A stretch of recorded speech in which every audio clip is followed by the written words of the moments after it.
Seigneur, aujourd'hui c'est dimanche 2 novembre, le 2e jour de ce mois, et en ce matin, je viens te remettre mon cœur, mes projets, mes combats et mes attentes. Tu sais toutes choses, tu connais ce qui me fait sourire, et tu connais aussi ce qui m'épuise à l'intérieur. Père, c'est dimanche, c'est un jour où les hommes se reposent, mais moi je veux me reposer en toi, parce que je sais que si tu es avec moi dès le commencement de ce mois, alors rien ne pourra s'opposer à ce que tu as décidé pour moi. Je déclare en ce 2e jour de ce mois de novembre que je ne serai pas un spectateur de ma bénédiction. Je serai acteur, je serai aligné, je serai réglé, je serai connecté à ta volonté. Je désactive les pensées négatives, je désactive les scénarios de peur, je désactive les regrets du mois passé. Je proclame que ce mois-ci, je vivrai des retournements, je vivrai des surprises divines, je vivrai des ouvertures qui ne viennent pas des hommes, mais qui viennent de ton royaume. Seigneur, donne-moi l'intelligence spirituelle pour discerner les pièges cachés. Donne-moi le calme pour choisir ce qui est bon. Donne-moi la force pour dire non à ce qui veut m'éloigner de toi. En ce dimanche 2 novembre, 2e jour de ce mois, je sème ma confiance en toi et je récolterai ta fidélité. Dans le nom puissant et glorieux de Jésus-Christ, j'ai prié. Amen. Papa, nous venons dans ta maison pour te louer, pour t'adorer. Reçois notre adoration, Père éternel, ce matin. Papa, oui, tu es bon, tu es merveilleux. Nul n'est comme toi, Dieu de grâce. Nul n'est comme toi, Dieu tout-puissant. Papa, nous venons de poser tous nos fardeaux aux pieds de ta croix. Reçois, Seigneur, tout ce que tes enfants viennent confier, Seigneur, en toi. Oh, Papa, tu donnes encore la force à celui qui est faible. Papa, accorde-nous ta grâce, ta bonté, Père éternel, se renouvelle encore ce matin. Renouvelle en nous ta bonté. Renouvelle en nous, Seigneur, tout ce qui est épuisable, Père éternel. Papa, merci. Merci pour tous tes bienfaits. Merci pour tous tes louanges, Papa. Nous te confions, Seigneur, notre culte de ce matin entre tes mains. Béni sois-tu, ô Dieu de grâce. Bénis tes enfants ce matin. Papa, ceux qui ne peuvent pas être là parmi nous ce matin, sois avec eux, Père éternel. Sur le lit d'hôpital, Papa, tu tiens toujours compassion. Dans la maison de repos, Papa, tu tiens toujours, Père éternel, tes promesses. Tes promesses, Seigneur, ne sont pas épuisées, Père éternel. Tu renouvelles toujours, Père. Merci pour ta grâce. Nous te confions, Seigneur, tout entre tes mains. Entre tes mains, Seigneur, nous te posons, Papa. Reçois, Seigneur, reçois ce matin. Au nom puissant de Jésus-Christ, nous te louons ce matin. Amen. Bonjour à toutes et à tous. Nous sommes dans la joie ce matin. Amen. Il y a un verset de la Bible qui dit, vous allez répéter avec moi, je suis dans la joie quand on me dit, allons à la maison de l'Éternel. Vous connaissez ce verset peut-être certains, hein? Voilà, donc on est dans la joie parce que on est dans la maison de l'Éternel. Et dans la maison de l'Éternel, Dieu change tout. Vous voyez, dans la Bible, il y avait l'histoire de 2 garçons, des jumeaux, qui ne s'acceptaient pas trop. Le plus jeune veut prendre la place du plus grand. Et puis finalement, un jour, avec la complicité de sa maman, le plus jeune a réussi quand même à avoir l'héritage qui revenait à son aîné. Et l'aîné était très fâché. Et il parlait même de tuer son frère. Et la maman, ayant entendu ça, a trouvé un moyen pour écarter pour un temps son fils plus jeune, en l'envoyant chez son frère. Et ce garçon, donc vous avez deviné, c'était Jacob. Et il était parti, et finalement pour aller retrouver son oncle Laban.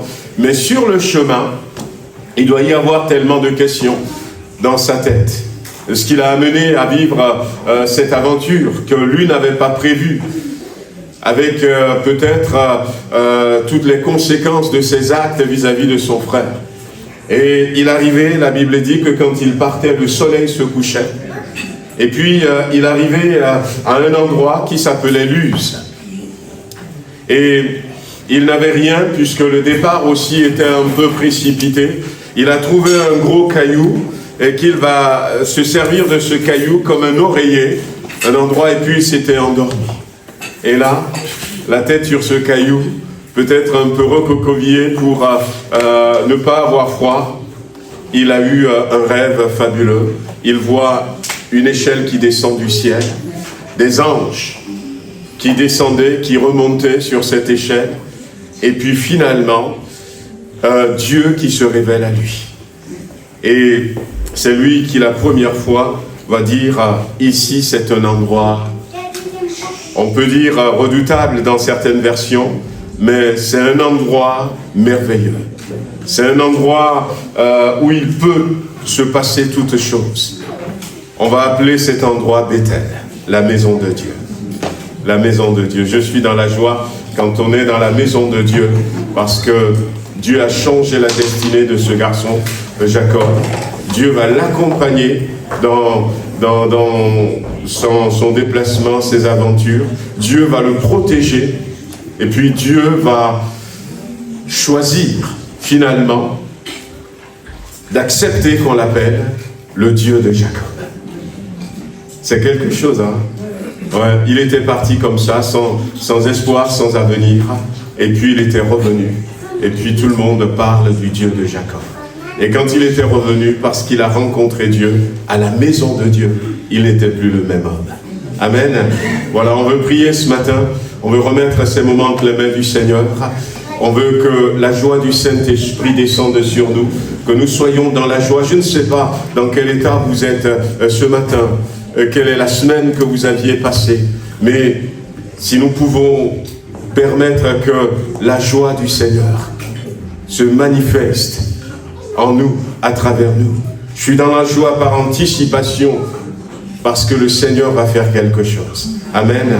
Amen. On prie, on élève la voix, on peut être quelques-uns, plusieurs, on élève la voix. On veut remettre cette matinée entre les mains du Seigneur. Seigneur notre Dieu, nous te louons, nous t'adorons. Nous sommes dans la joie ce matin, parce que nous sommes dans la maison de l'Éternel, la maison de notre Dieu. Et quand Jésus était arrivé, et ce jour-là à Jérusalem, il va rappeler cette notion, la maison de mon Père, la maison de Dieu.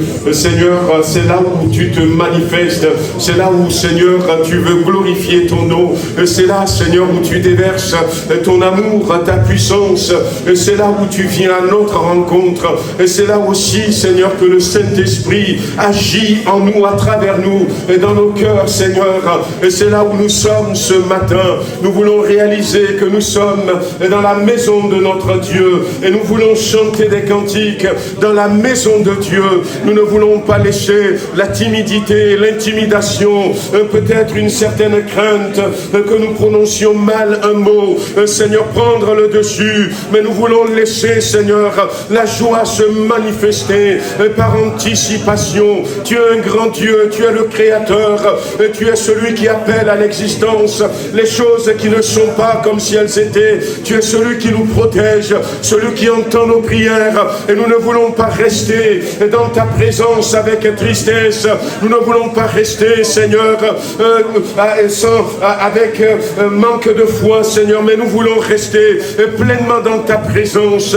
Seigneur, c'est toi que nous voulons entendre à travers un frère, une sœur qui va élever la voix pour prier, à travers un don spirituel, à travers ces chants qui ont été préparés. Nous voulons t'entendre, nous voulons voir ta grandeur, nous voulons apprécier l'œuvre que tu as fait pour nous, Seigneur. Nous voulons t'entendre nous parler à travers la prédication de ta parole, le moment de prière, Seigneur. Nous voulons voir le Saint-Esprit agir au milieu de nous, Seigneur. Louange à toi, gloire et honneur à ton Saint-Nom. Nous voulons repartir d'ici avec cette joie, et quand nous rencontrerons quelqu'un sur le chemin, ou quand nous rentrerons à la maison, qu'on nous dise, mais tu as la joie sur toi, tu es différent, et que nous puissions dire, oui, j'étais dans la présence, dans la maison de mon Dieu. Alléluia, Seigneur. Viens nous bénir ce matin, viens poser ta main, viens tout conduire pour la gloire de ton Saint-Nom. Amen, alléluia. Amen, alléluia. Louange à toi, Seigneur. Gloire et honneur à ton Seigneur. Oui, tu es notre Sauveur. Nous avons le devoir de mémoire de nous souvenir que un jour tu es monté sur la croix du Calvaire, que tu as donné ton sang et que tu as dit tout est accompli. Alors Seigneur, ce matin nous voulons éclater de joie d'allégresse de ce que notre nom est inscrit dans le livre de vie. Ce que, Seigneur, tu nous as donné, ta puissance, ta grâce, tu nous guéris de nos maux, tu nous sauves, tu nous aimes d'un amour éternel. Et nous voulons te dire tout simplement ce matin, Seigneur, nous t'aimons.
Tu es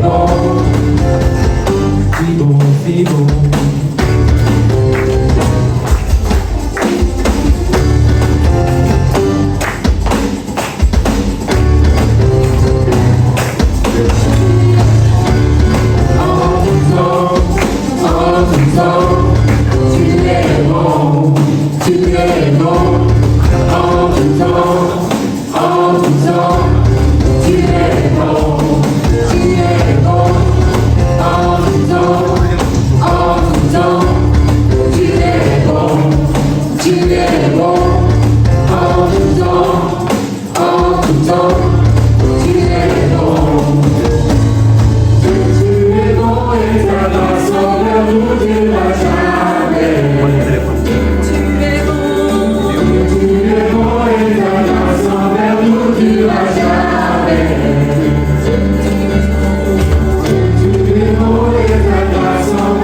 Gloire à Dieu. Amen, amen. Je ne sais pas, comme je disais tout à l'heure, si vous avez passé une bonne semaine ou pas, mais on avait chanté « Il n'y a personne comme toi, personne n'est comme Jésus ». Amen. Ses œuvres sont glorieuses. Ses œuvres sont merveilleuses. Ses œuvres sont puissantes. Et peut-être qu'en ce moment, on peut continuer, mais vous pouvez continuer un peu différemment de comment nous avons commencé, en ayant de la foi en Jésus-Christ. Commencez à faire grandir votre foi en Jésus-Christ, et quelle que soit la situation dans laquelle vous êtes. Un jour, un homme disait à Jésus, dis seulement un mot, et mon serviteur qui se trouve à des kilomètres peut-être sera guéri. Et Jésus a dit simplement un mot, et ce serviteur a été guéri. Je ne sais pas quel est votre besoin, mais on va continuer ce moment de louange en l'honneur de notre Dieu. On va lui chanter, mais avec plus de foi. Tu es ma force incomparable. Amen.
soit Dieu.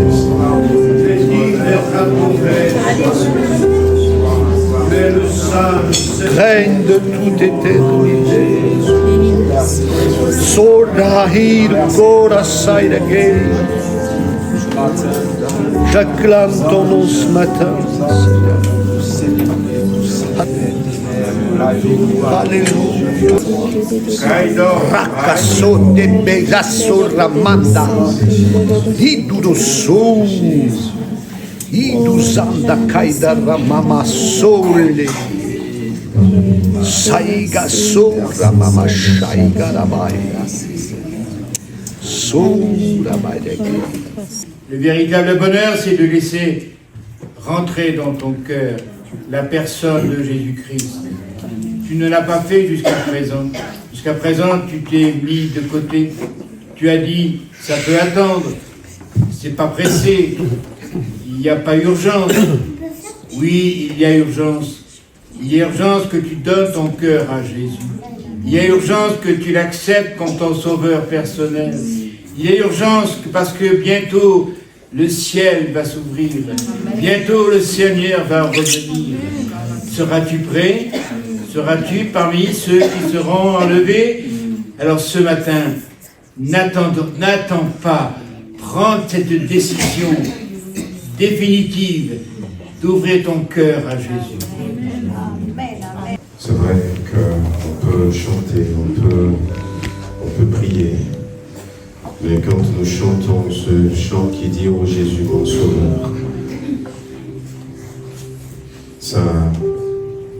ça résonne différemment dans notre cœur si Jésus est réellement notre Sauveur. C'est toute une bénédiction, c'est tout un parcours. Quand nous le disons « Oh Jésus, mon Sauveur », nous revoyons là où le Seigneur nous avait pris. Et ce matin, si vous n'avez pas encore fait de Jésus votre Sauveur, votre Seigneur, faites-le. Faites-le.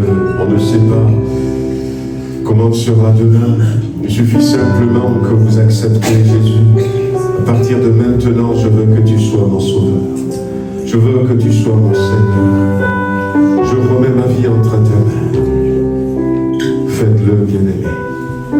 Si le Seigneur vous interpelle, c'est parce qu'il veut que vous le fassiez. Il a l'agenda dans sa main, nous ne connaissons pas. Ça dure que quelques instants, mais ça nous propulse dans l'éternité. Oh Jésus, mon Sauveur, mon Seigneur, nul n'est comme toi. Amen, alléluia.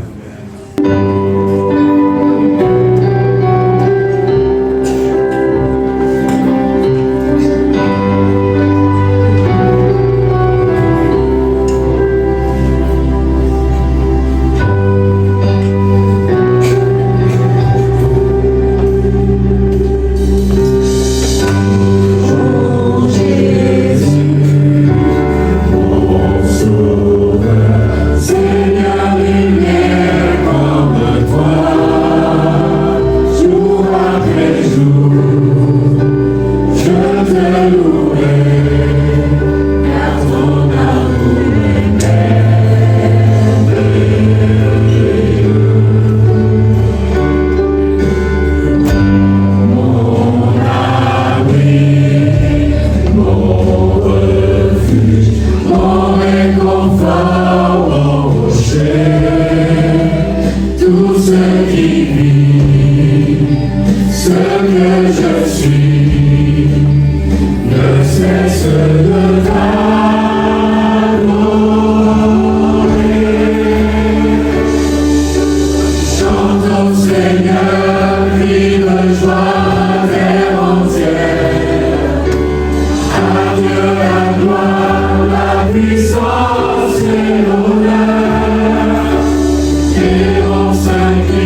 nom est grand, son nom est puissant, son nom est victorieux.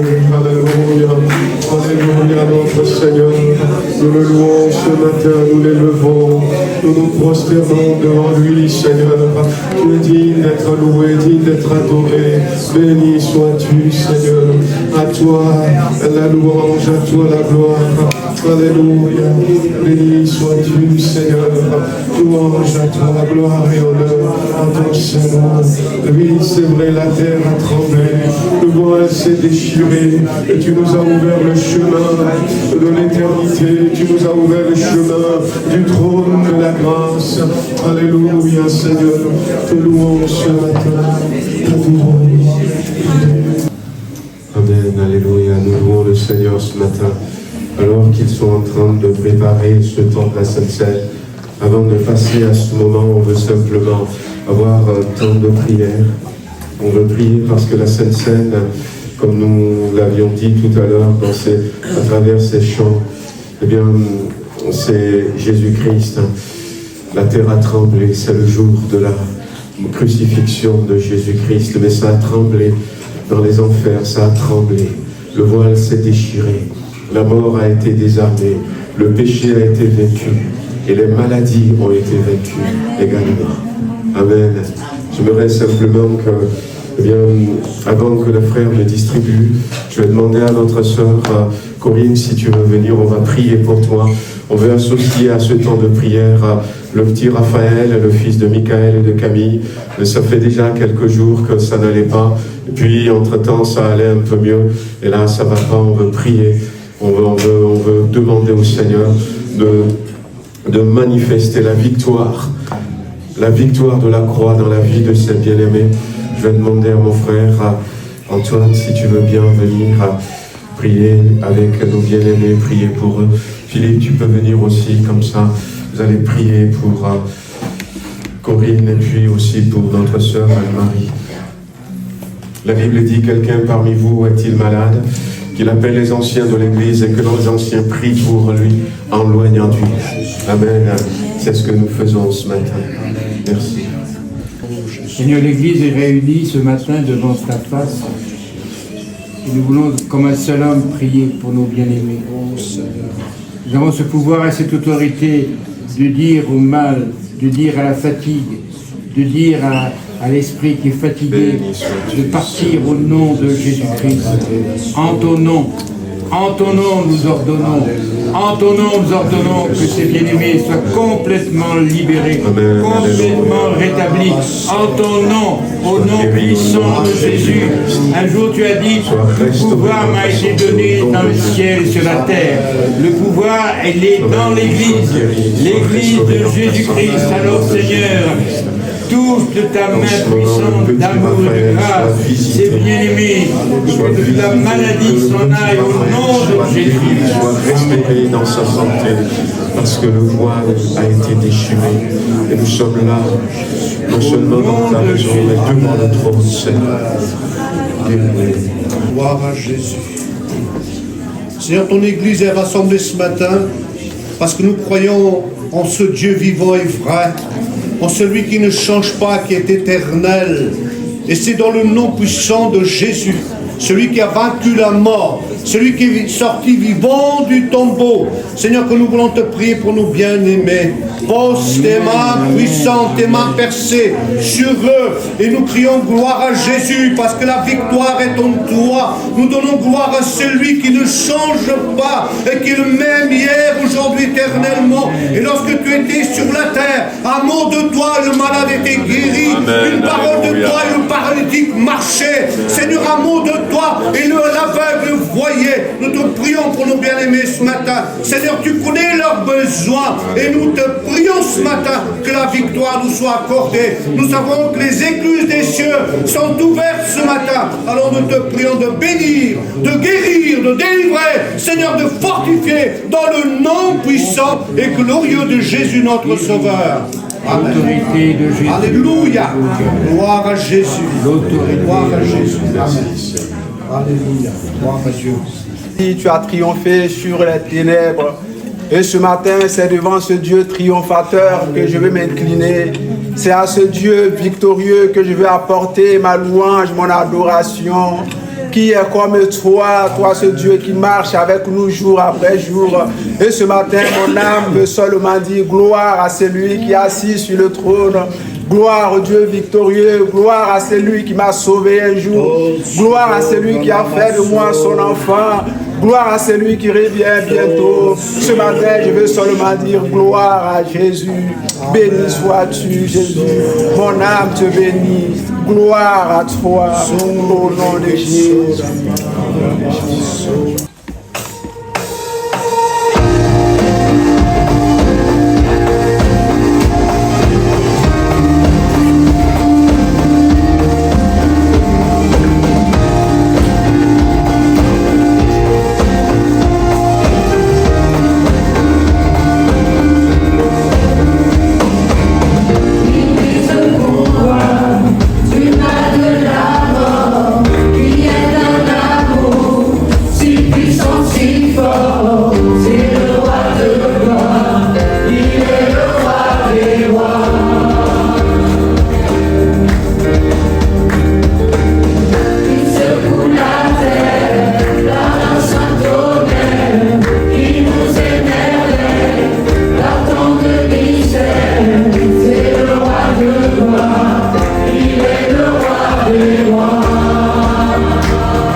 Dieu, louange à notre merveilleux Seigneur.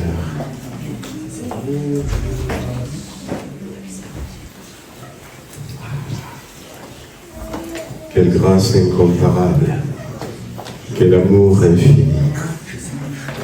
Amen. Ce matin, on remercie le Seigneur. Merci à nos bien-aimés pour ce moment de louange. Voilà, et à toute l'équipe.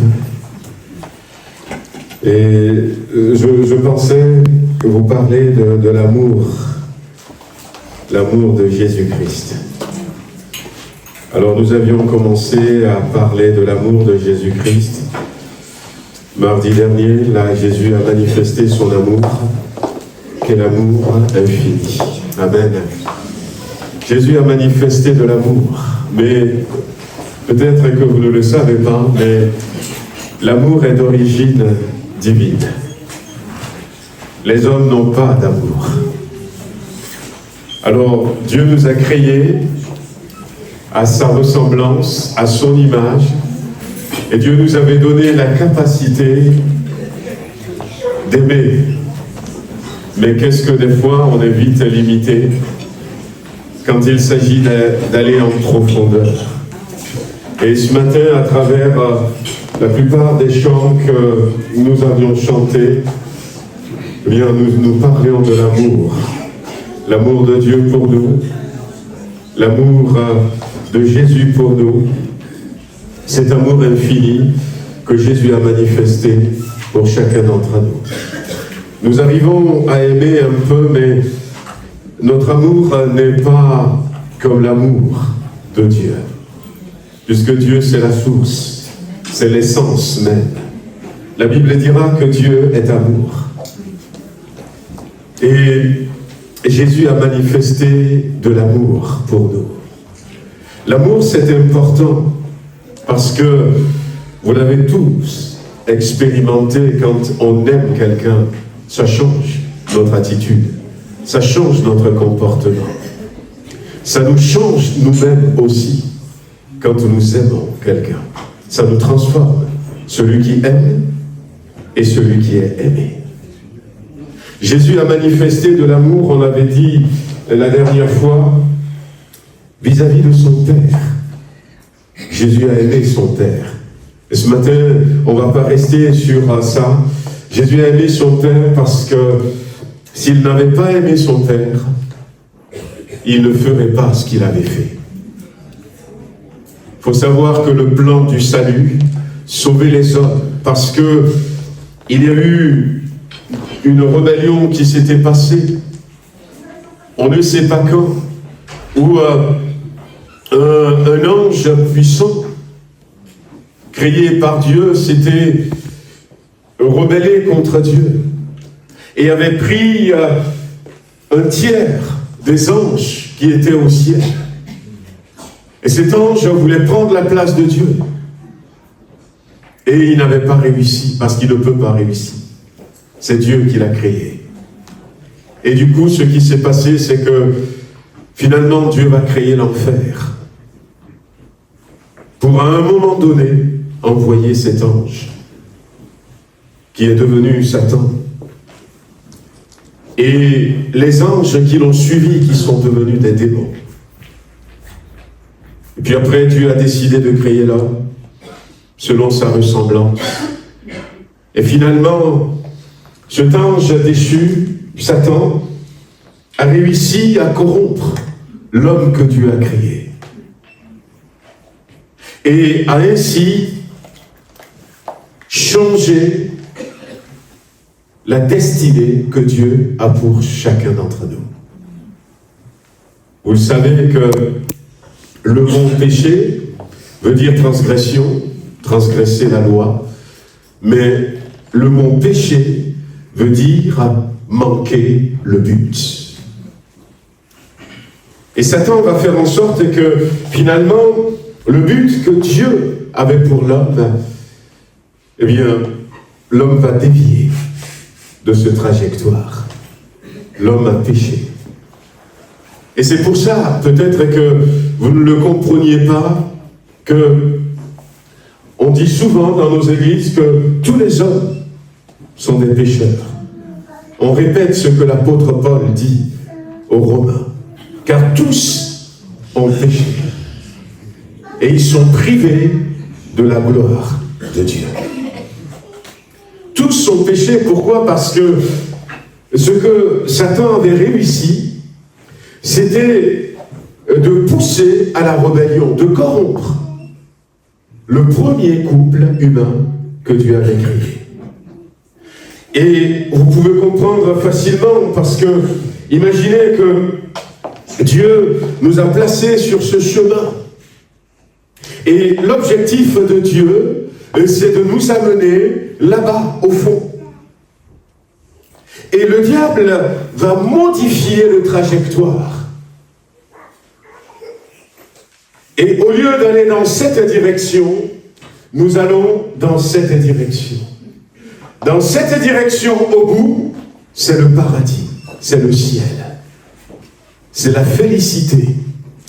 Mais le trajectoire sur lequel on se retrouve, parce que le diable a réussi son coup, au bout, ça s'appelle l'enfer. Ça s'appelle l'enfer.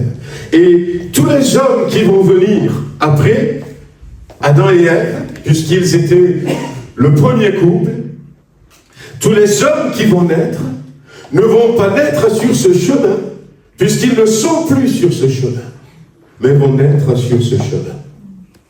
Tous les hommes ont péché. Tous, sans exception.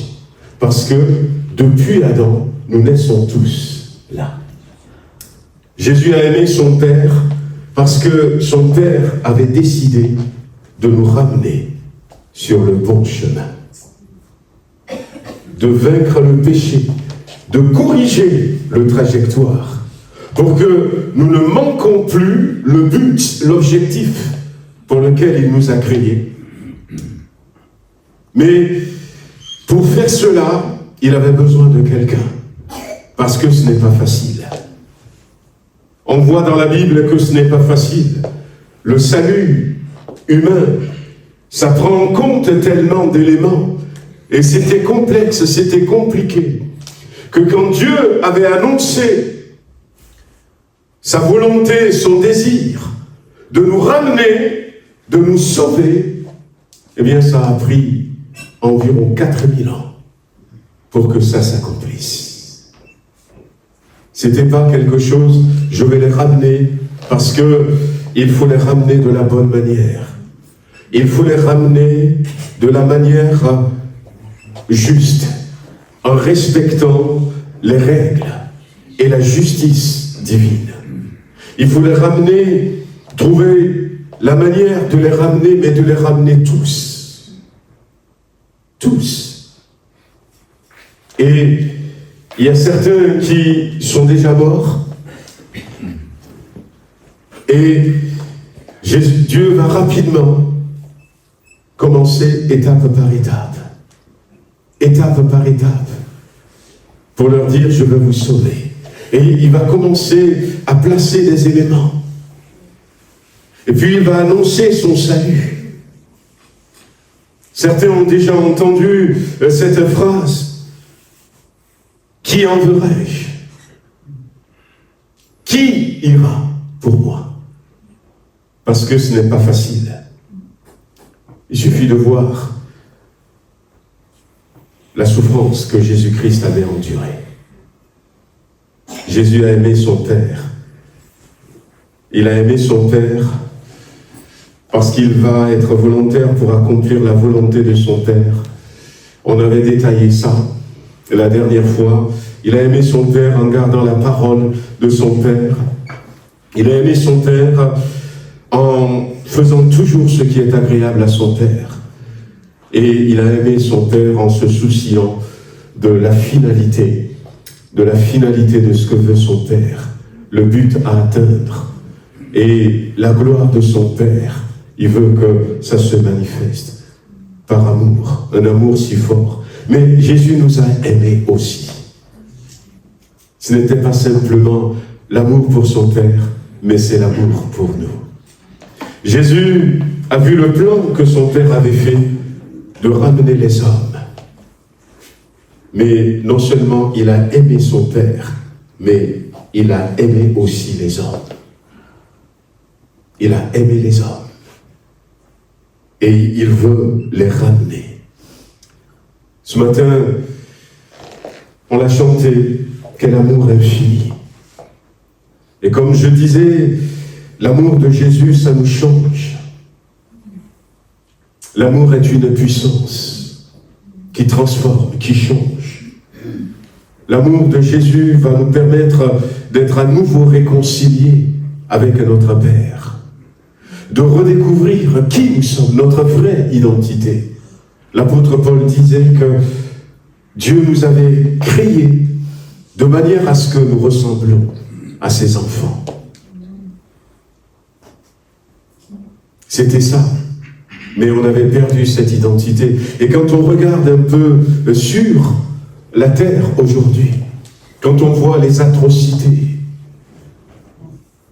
enfin, certains médias ont commencé à parler des atrocités qui se commettent au Soudan du Sud.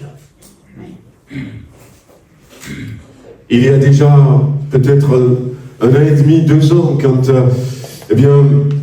un pasteur que connaissait notre sœur Violette m'avait envoyé quelques vidéos. C'était déjà atroce. Et nous, avec l'Église persécutée, on reçoit des fois des vidéos de choses atroces. Il y a des vidéos que nous avions reçues sur la guerre qui se passe à l'est du Congo. En tant que secrétaire de l'AEP, je n'ai pas eu le courage d'envoyer ces vidéos à mes collègues pasteurs. C'est trop horrible. Dieu nous a créés pour que nous le ressemblions.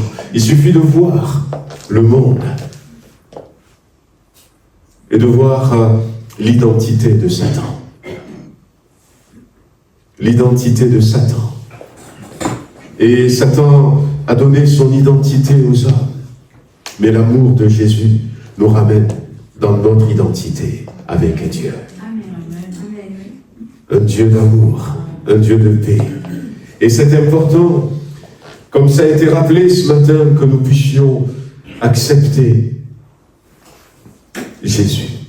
Parce que si nous acceptons Jésus, nous acceptons son amour. Jésus nous aime. Et avant de parler rapidement de comment l'amour de Jésus s'est manifesté, pour nous pousser à accepter l'amour de Jésus-Christ, je veux simplement vous citer quelques catégories de personnes que Jésus aime particulièrement. Alors la Bible dit que c'est Éphésiens chapitre 5 verset 25. Marie, ou encore époux, aimez vos femmes, comme Christ a aimé l'Église et s'est livré lui-même pour elle. Jésus aime particulièrement son Église, parce que l'Église, c'est son épouse. Et comme j'aime ma femme, mais j'aime ma fille, et je vous aime, mais on a toujours un amour particulier pour son épouse. Jésus aime particulièrement son Église. Mais attention, son Église. Et la Bible nous dit que Jésus viendra chercher son Église. On en a parlé ces derniers temps. Jésus viendra chercher son épouse. Selon la manière dont le mariage est célébré. J'en avais parlé à plusieurs reprises, peut-être qu'un jour, je reviendrai dessus. Du temps de Jésus-Christ, il a tout fait pareil. Il viendra nous chercher. Mais l'Église de Jésus-Christ, c'est quoi l'Église de Jésus-Christ? Ou encore l'épouse de Jésus-Christ. Ce n'est pas simplement, voyez, quand la Bible dit que l'Église est l'épouse de Christ, ce n'est pas d'abord le lieu, ce n'est pas d'abord le local, mais c'est ceux qui se rassemblent. Aujourd'hui, on se rassemble dans ce local. Bientôt, par la grâce de Dieu, nous allons nous rassembler dans notre nouveau local, 72 rue Antoine Arnaud, à 2 pas d'ici. Et puis, peut-être que, avant de venir ici, ils se rassemblaient dans un autre local. Ce n'est pas le local qui fait l'église, mais c'est ceux qui se rassemblent, l'église. Mais c'est important, frères et sœurs, que nous appartenons, que nous faisons partie de l'église de Jésus-Christ. L'église n'est pas simplement ici à Villefranche, mais ce n'est même pas simplement en France, c'est un peu partout dans le monde. Voyez, donc on ne peut pas dire que c'est le local. Mais il faut faire partir de l'épouse. Il faut devenir l'épouse de Jésus-Christ. Et comment on devient l'époux de Jésus-Christ? Par 2 choses. La première, en acceptant Jésus-Christ comme son Seigneur et son Sauveur. Nous ne savons pas quand est-ce qu'il reviendra chercher son épouse. Et c'est pour ça que la parole ce matin dit, c'est urgent. Et si nous voulons faire partir de l'épouse, nous devons accepter l'œuvre de la croix. Nous devons accepter que Jésus devienne notre époux. Il ne viendra pas nous enlever. Et en plus, Jésus est allé jusqu'au bout. Non seulement il a payé le prix, parce qu'à l'époque de Jésus, il faut payer un prix, la dot, pour avoir sa future épouse. Il faut payer le prix, et que le prix soit accepté. Non seulement il a payé le prix, et le prix c'était sa vie. C'est l'amour de Jésus. Mais j'accepte de te les donner. J'accepte que, puisque désormais on était sur ce trajectoire, on était sur le chemin non plus que Dieu a tracé, mais que le diable a tracé. On était sous la domination du diable, comme le peuple de Dieu en Égypte. La condition c'est que, tu me payes un prix pour les avoir. Et le prix c'est ta vie. Jésus a accepté par amour pour nous. Il a payé le prix, non seulement il a payé le prix. Mais voyez, à l'époque, quand on paye le prix, il faut quand même, il faut sceller l'union par une alliance. Et Jésus a scellé l'alliance. Il a scellé l'union avec une alliance. Tout à l'heure, le frère était passé. Nous, on était dans le rappel de cette réalité, la Sainte Seine. Dans Luc chapitre 22, on l'avait dit, il y avait eu le repas de Pâques. Ils se sont réjouis, ils ont mangé repas de fête. Et la Bible dit, après le repas. C'est comme ça que ça se passait. Quand le fiancé vient et puis il donne la dot, il n'y avait pas de cérémonie, il n'y avait pas de mairie. Et puis les gens sont contents, ils mangent. Voilà, donc écoute, ma fille, on lui a demandé des choses, il a donné. À partir de maintenant, tu es à lui. Mais il faut sceller l'alliance. Et à la fin du repas, ils prennent une coupe, la coupe de l'alliance. Et la coupe de l'alliance, ils vont remplir cette coupe de vin et l'époux et l'épouse vont partager cette coupe. Après le repas, Luc chapitre 22, Jésus prit la coupe. C'était la coupe de l'alliance. Il va remplir cette coupe de vin et va dire, voici la coupe de l'alliance, mais l'alliance dans mon sang. Et quand Jésus dira, faites ceci en mémoire de moi, il sait que ce sera long. Il sait que ce sera long parce que Dieu avait prévu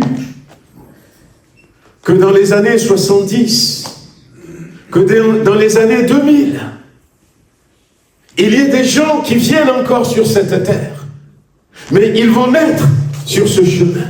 Et Dieu avait prévu de les sauver. Jésus était venu au bon moment.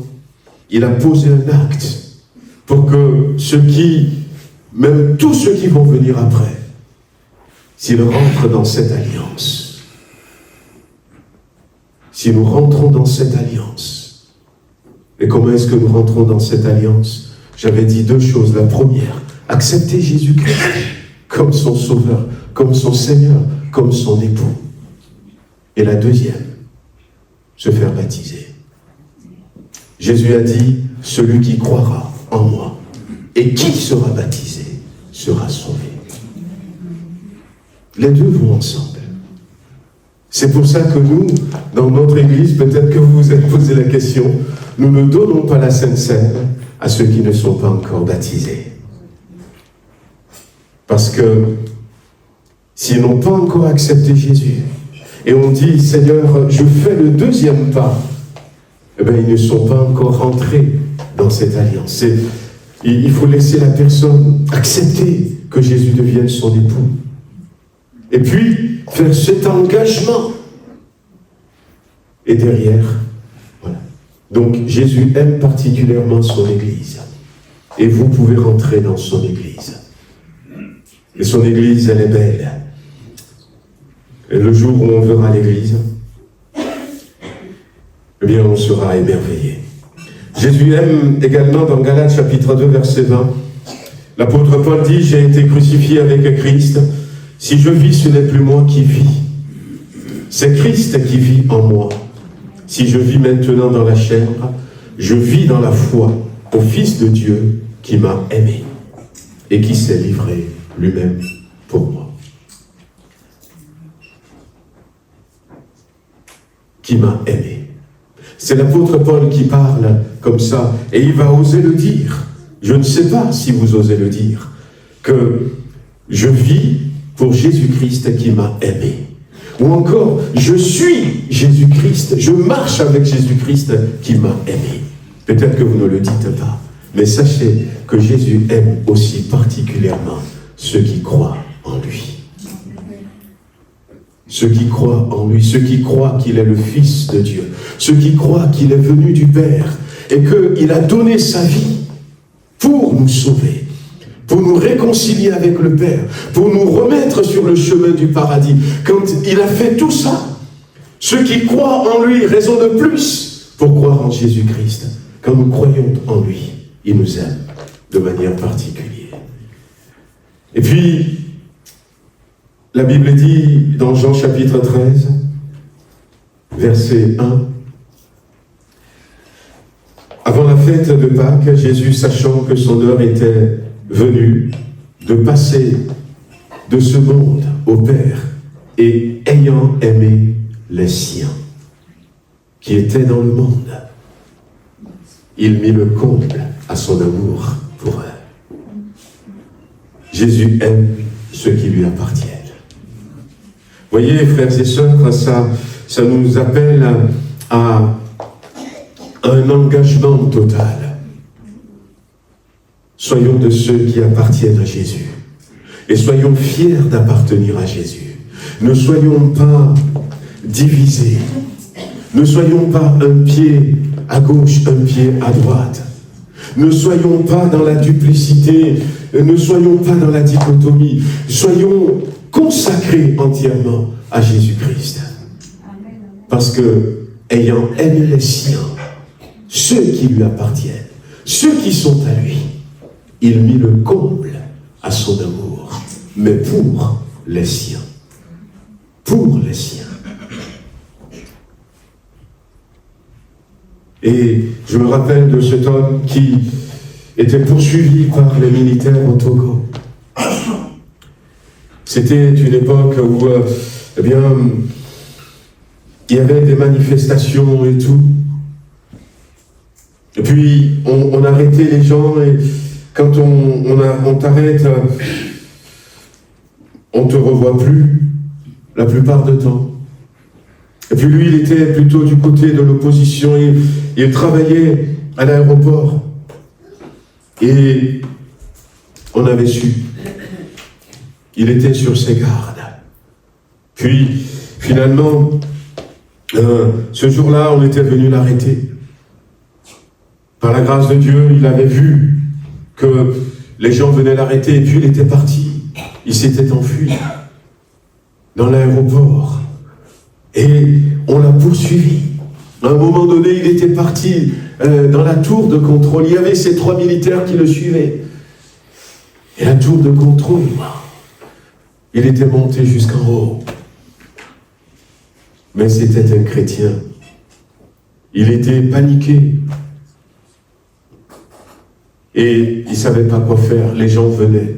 Alors il a sauté en criant « Jésus, mon Seigneur et mon Sauveur », pensant qu'il allait s'écraser et mourir et puis aller rejoindre son maître, parce qu'il avait peur des tortures. Et puis le Seigneur a peut-être mis sa main et l'a pris et l'a déposé par terre. Il se retrouve par terre. Il regarde.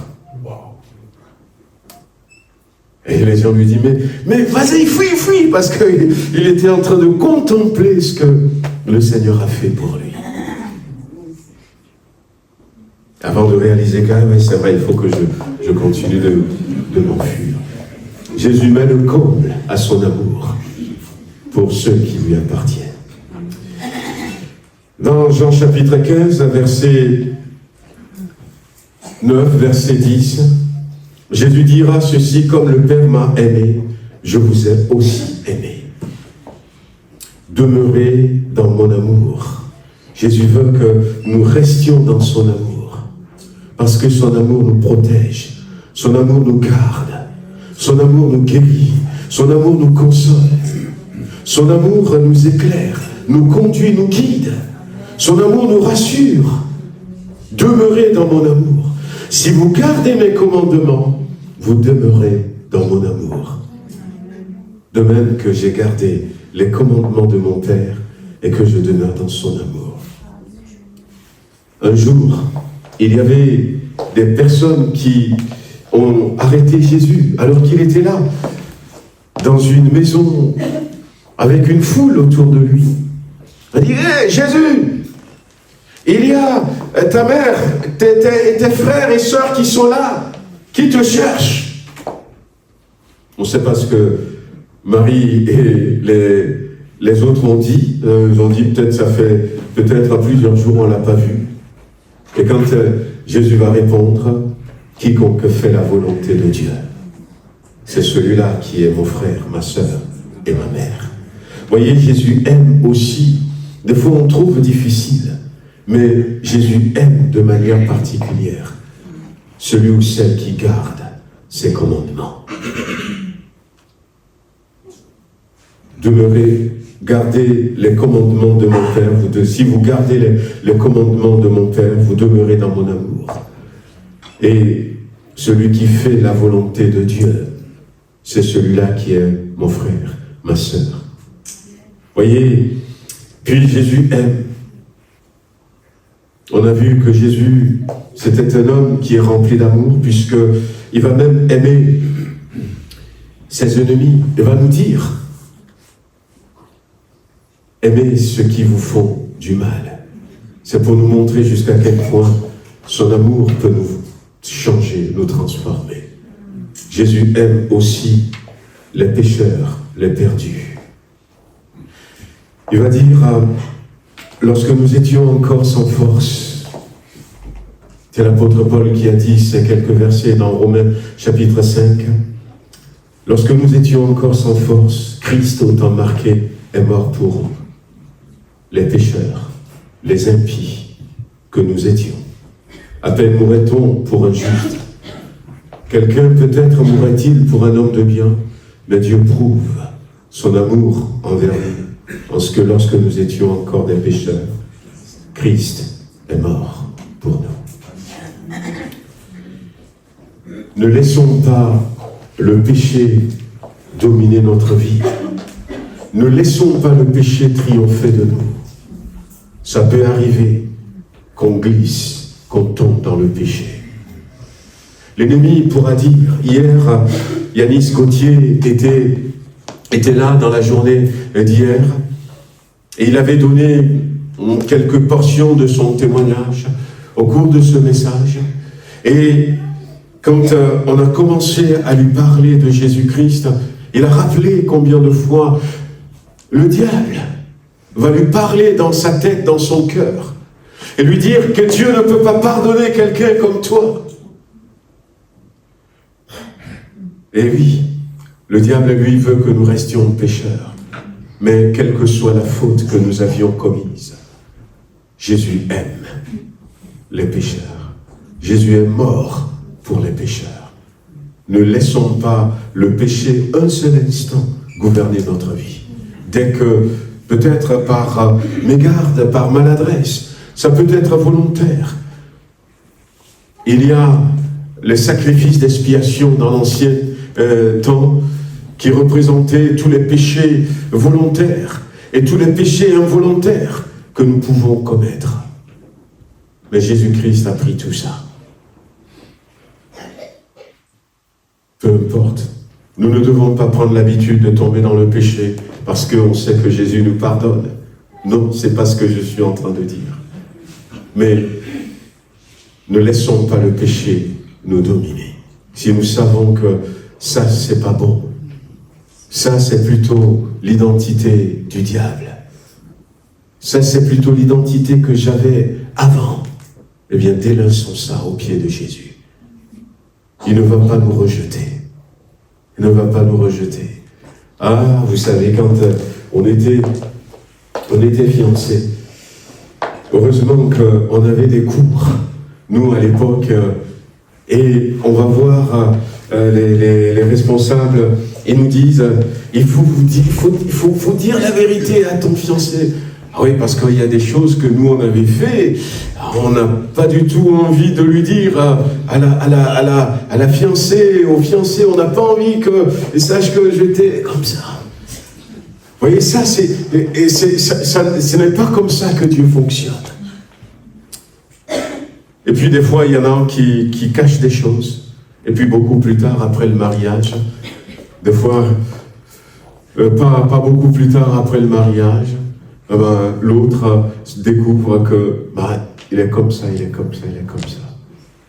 Et puis quand le pasteur nous donnait conseil avant notre mariage, et puis il dit il faut dire les choses. Ah ben tu penses? Et oui, il faut dire les choses. Allez, écoute, il y a certaines choses, je ne sais pas si elle va me pardonner. Elle m'a dit, mais tu te trompes. Parce que pendant les fiançailles, c'est là où l'amour est le plus fort. C'est là où on est prêt à tout pardonner. Ouais. Ne gardez pas le péché en vous. On va s'arrêter là ce matin. Quel amour infini, l'amour de Jésus pour moi. Jésus vous aime de manière particulière. Mais c'est un amour qui nous guérit, qui nous rapproche de Dieu. C'est un amour qui nous invite à l'accepter si nous ne l'avons pas encore fait, à faire partir de son Église, à croire en lui, à laisser de côté tout péché. On va baisser les têtes, on va prier. Avant de passer aux annonces pour terminer, on veut prier, on veut prendre un temps. On veut prendre un temps. Ça peut nous arriver à nous, pasteurs.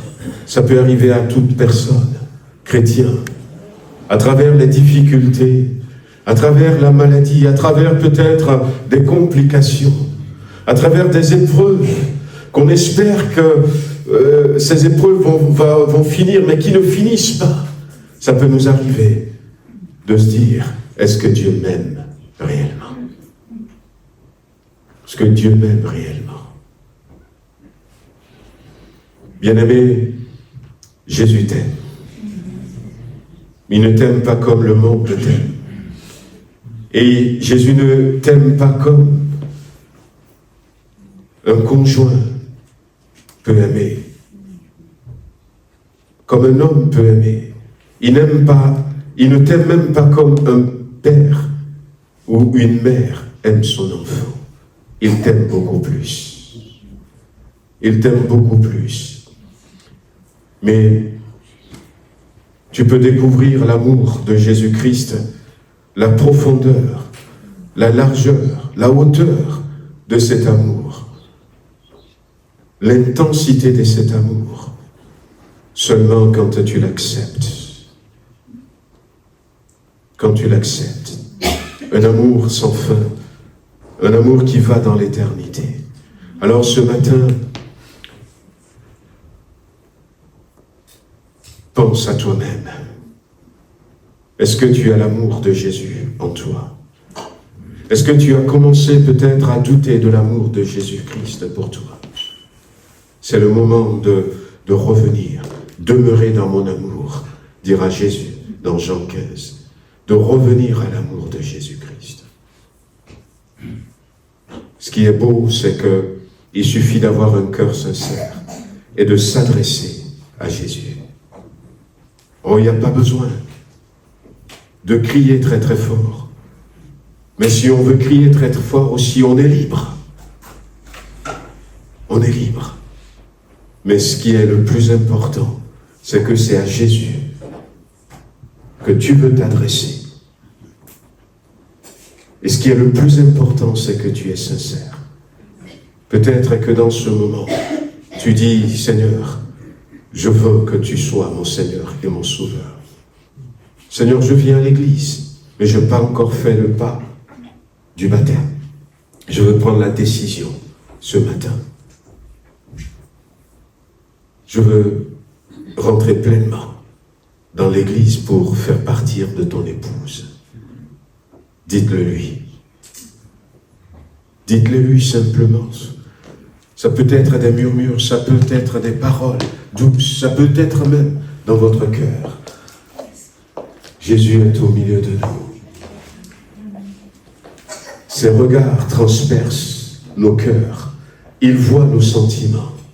Il entend les murmures douces. Bien-aimé, le désir de mon cœur, et je crois que c'est le désir aussi du cœur de Dieu, c'est que ce matin, en rentrant à la maison, comme on avait dit au départ, que tu sois convaincu que Jésus t'aime. Que tu sois pleinement convaincu que Jésus t'aime. Et que tu le vives, cet amour. Seigneur notre Dieu, ce matin nous te remercions pour ta présence, pour ta grâce. Te remercions pour ton amour. Je ne sais pas combien de personnes ce matin t'ont dit, j'ai entendu et je te donne mon cœur, je crois en toi. Je veux te laisser me ramener sur le chemin qui va au ciel. Et non rester sur le chemin qui mène en enfer. Mais ce qui est sûr, c'est que tu as entendu. Tu as entendu, Seigneur, toutes les prières qui sont montées vers toi. Seigneur, que nous puissions rentrer à la maison en étant convaincus que ce soit la première fois que nous sommes là. Que ce soit, Seigneur, la 100e fois que nous sommes là. Que nous soyons jeunes, moins jeunes. Que nous soyons, Seigneur, peut-être quelqu'un qui est passé une bonne semaine ou pas, mais qui que nous sommes, Seigneur, que nous puissions repartir de ce lieu avec cette conviction que nous sommes aimés de Jésus-Christ. Merci, Seigneur, dans le beau et précieux nom de Jésus. Amen. Amen. Soyez bénis.